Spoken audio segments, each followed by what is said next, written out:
Hey folks, it's Roy from Geeks Adventures. Woohoo! I'm broadcasting from Studio Beta in a townhome in the Clintonville section of Columbus, Ohio.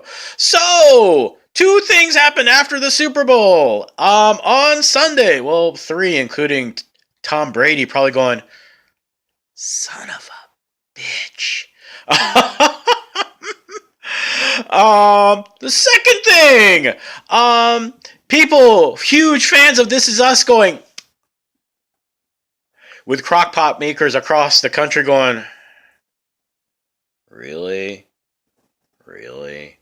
Third thing! Cloverfield Paradox dropped into Netflix. And of course, geeks everywhere went, that Cloverfield? Dang. This is less so a review and more just talking about the film, because really, as much as the film was, it's more, I think people are kind of more reacting the way it ended and going, well, okay, but, so, spoiler shield. No, I'm trying not to be like John Cena, alright? Actually, doesn't John Cena do this thing more than this? Anyway, you get the idea. Okay, spoiler shield, alright. Are we done? La la la la la, you're not listening, right? Okay, yeah, I watched the film, and you're probably wondering, well, did you actually like the movie? It was okay. And actually, for me, that's probably the thing that kind of bothers me more than anything else. I mean, it wasn't horrible. Okay, let's get that straight. It was a okay sci-fi horror film. The problem is that off and on, I kept on thinking about Event Horizon. Because it's kind of the same idea, really. I mean, in some ways. You have a scientific experiment that goes wrong, and Event Horizon was a brand new form of traveling through space time. Like just punching a hole into another dimension. Nothing bad happens when you do that. Yeah, sure. So in this case, hey, new energy source, save all humanity. How bad can that be? I feel bad actually for the folks that run the Large Hadron Collider, because they're like, can you guys not use that as a trope in sci-fi stories? Yeah, it's a trope, and it's really kind of an annoying one. On the other hand, you keep hearing all these quotes from the people from the Manhattan Project. They're always going, understand why we did this, and yada yada yada, but sometimes wish we really didn't do it. So kind of feeds it. Sorry, guys. And of course, everything goes wrong when they turn the key to this newfangled energy source that'll solve everything for mankind. Yeah, nothing ever bad happens in moments like that. Chaos ensues, and of course, in these horror movies, one at a time. Bam, bam, bam, bam.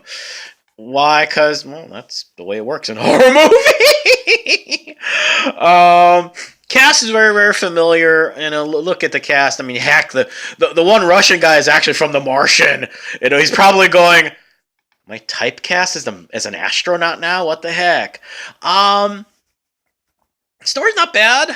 The idea of what happens is that, as they try and put the pieces together to find out what the heck happened, if you want to get all Einsteinian and, get into major physics, yada, yada, yada, two things, multiple things warp space-time, black holes, because the massive amount of gravity, that warps space-time and does all sorts of weird things. Remember Interstellar? Oh, my God.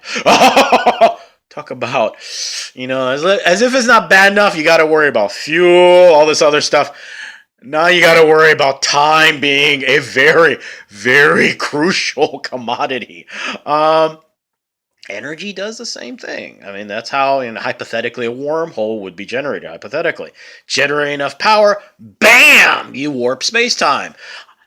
That hypothetically is how Star Trek and Star Wars, both their various ideas of faster than light travel. That's how it works. You have a giant energy source that does more sciencey stuff, and you get somewhere as quickly as your plot demands.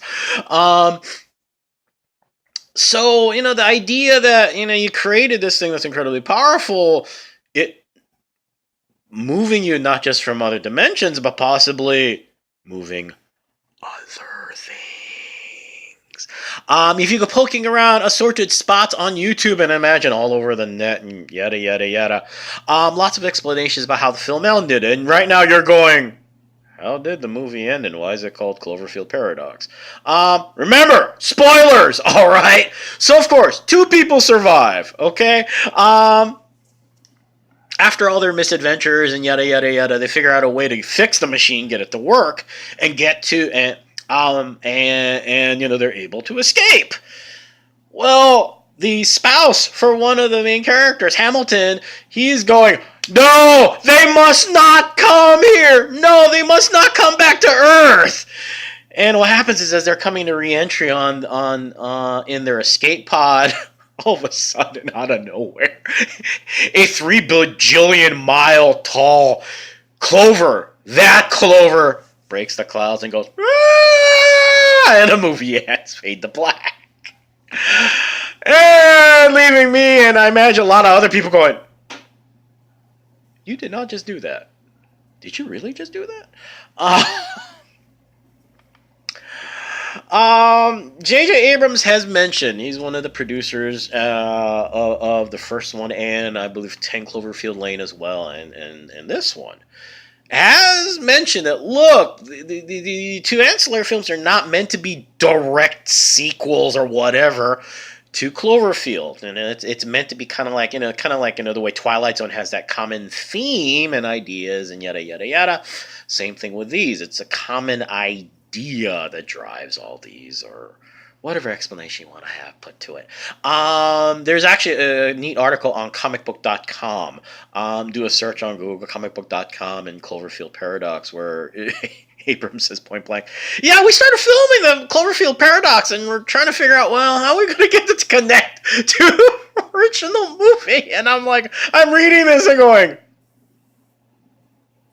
dear God, are you taking notes from the Warner Brothers DC School of Universe building? I'm kind of torn, because on the one hand, no one says you gotta connect these all directly, and the idea of a Cloverfield universe actually kind of cool. But on the other hand, this kind of haphazard. What are you doing? Pulling spec scripts out of a hat and going, "Hey, this looks kind of cool. Let's use this one." I'm still torn about this. Part of me is going, okay, the explanations make sense. The idea, and actually, the idea of the future affecting the past has been used a couple times in other pieces of fantasy and sci-fi.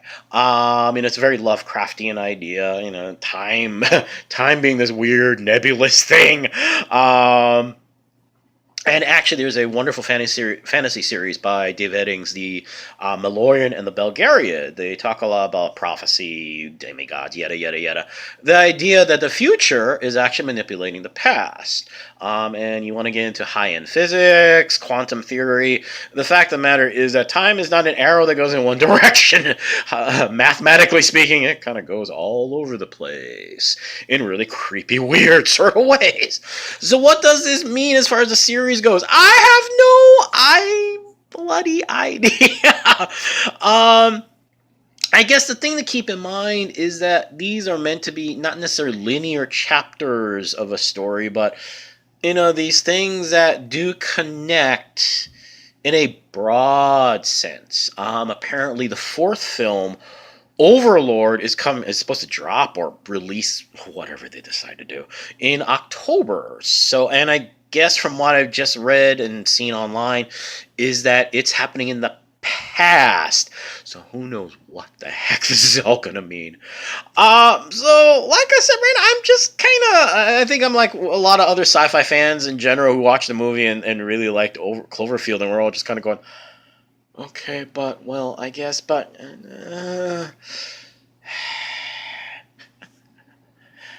it's the nature of the beast in the 21st century. It's not just a movie. It's a whole lot of other stuff interconnected, and you just kind of run with it from there, right? So hey, something to think about.